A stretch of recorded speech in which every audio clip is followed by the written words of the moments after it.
Hey भाइफोर welcome to माय YouTube channel.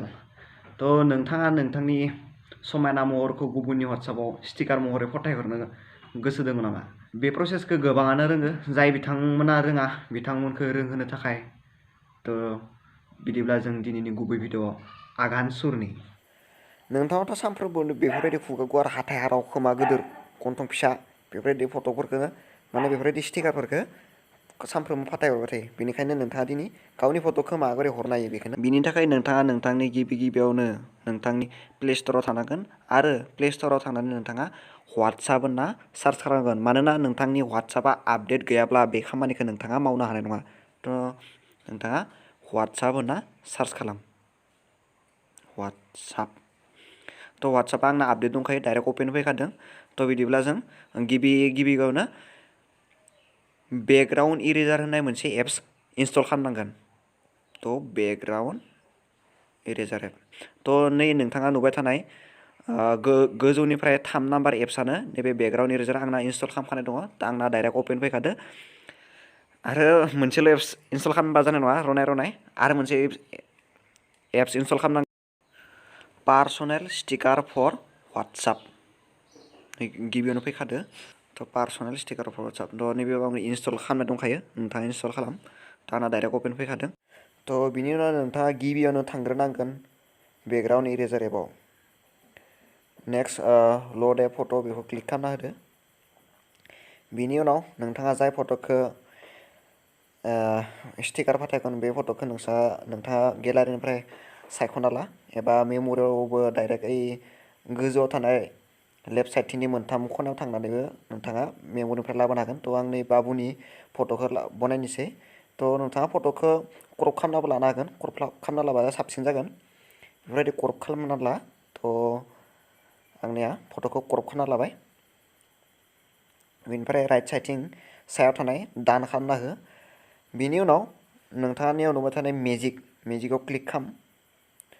मेजिकआव click खालामनानै नोंथाङा नोंथांनि फट'खौ बरियानो स्मुथलि आरो गोबां गोरलैयै नोंथाङा नोंथांनि फट'खौ बेफोरबायदि हगारनो हागोन।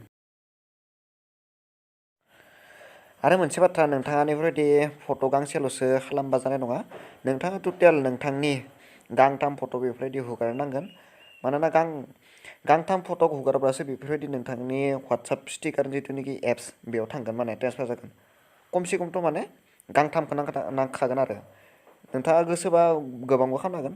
नेक्स्ट आरो नै जिथुनिखि मेजिक इरेजार, बे इरेजारखौ नोंथाङा एसे इरेजारखौ गिदिरबो खालामनो हागोन आरो फिसाबो खालामनो हागोन। आरो मोनसे बाथ्रा, नोंथाङा जेब्लानोखि फट' हगारबाय थागोन, बे समाव नोंथाङा नांनायनिसाय बांसिन माने हगारफ्लांबा, नैथिं आंना 11 ओंखारना दङ ना, बेथिं नै 12 जाबाय।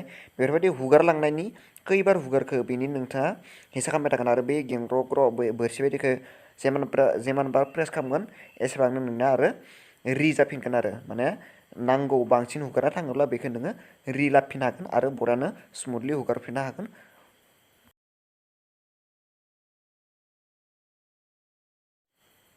बिनि उनाव नोंथाङा बै राइट साइडथिं नुबाय थानाय गोजौ खनायाव दान खालामना हो, हुगारनाय जानायनि उनाव आरो सेभ खालामना हो।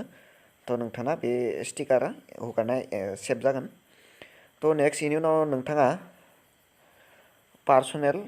जिथुनाखि पार्सनेल स्टिकार एप्स बेयाव थांनानै नोंथाङा हगारखांनाय फट'खौ बेफोरबायदि स्क्रिनाव फैखागोन, बेखौ एड खालामना लाबानो जाबाय। एड खालामनाय लोगो लोगो नोंथांनि जिथुनाखि फट' बेयो WhatsAppआव डाइरेक्टलि थांगोन आरो। आंना जिहेतु मोननै WhatsApp दङ, बेनिखायनो नै WhatsApp आरो WhatsApp बिजनेस फैदो। नोंथाङा जुदि WhatsAppल'सो दङबा WhatsAppआव सिंगेल WhatsApp डाइरेक्ट थांखागोन आरो। नोंथाङा बिनि उनाव WhatsAppआव थांदो आरो नोंथाङा जायखौ बे स्टिकारखौ हरगोन बिथांनि WhatsAppआव थांग्रोदो, बेखौ अपेन खालाम। बिनि उनाव नोंथाङा राइट साइडथिं थानाय बे डटआव थुना हो। बिनि उनाव बयनिसाय गाहायाव थानाय गिफ्टनि सेरनि बे बटनाव थुना हो। ओमफ्राय बे थुनानै लोगो लोगो नोंथांनि फट'आ नै सबनिसाय गोजौआव फैगोन। गोजौआव फैनाय लोगो नोंथांनि स्टिकार बानायखानाय मवा थांबाय थायो आखाइफ्रा, बेयो सायाव नुबाय थानाय बेयो। आंना मोनथाम फट'आव फैबाय। बेफोरबायदि फैगोन। थ' बेफोरबायदिनो सेन्ड खालामनो हागोन थ' सेन्ड खालामबा थ' नोंथाङा नोंथांनि फट'खौ बेफोरबायदि थिफुला देखायनो हागोन थ' नै बाबुखौ आं इसा बिमानैनो हरदो बाजैनो थ' बाजैया मोजां मोनगोन जानो हागौ आरो नोंथाङा नोंथांनि फट'फोरखौ बा आंबा आंनि फट'फोरखौ गुबुननो बेफोरबायदिनो स्टिकार बानायनानै थिफुला देखायनो हागोन एसे गावखौनो थिफुला नङा होमबा आरो बेफोरबायदिनो गावबा गावनि फट'खौ आरो नोंथाङाबो नोंथांनि फट'खौ गुबुननो बेफोरबायदिनो हरनो हागोन थ' बिदिब्ला बेफोरबायदिनो एन्जय थ' भिडिअखौ मोजां नांदोंब्ला लाइक खालाम शेयार खालाम आरो साबस्क्राइब खालामनो दाबाव नोंथाङा जुदि आंनि चेनेलाव गोदान फैदोंबा साबस्क्राइब खालामनो दाबाव थ' गुबुननि गेजेराव आरो शेयार खालामना हो थ' बिदिब्ला दिनै भिडिअ एसेयावनो थुंगि होनाय जाबाय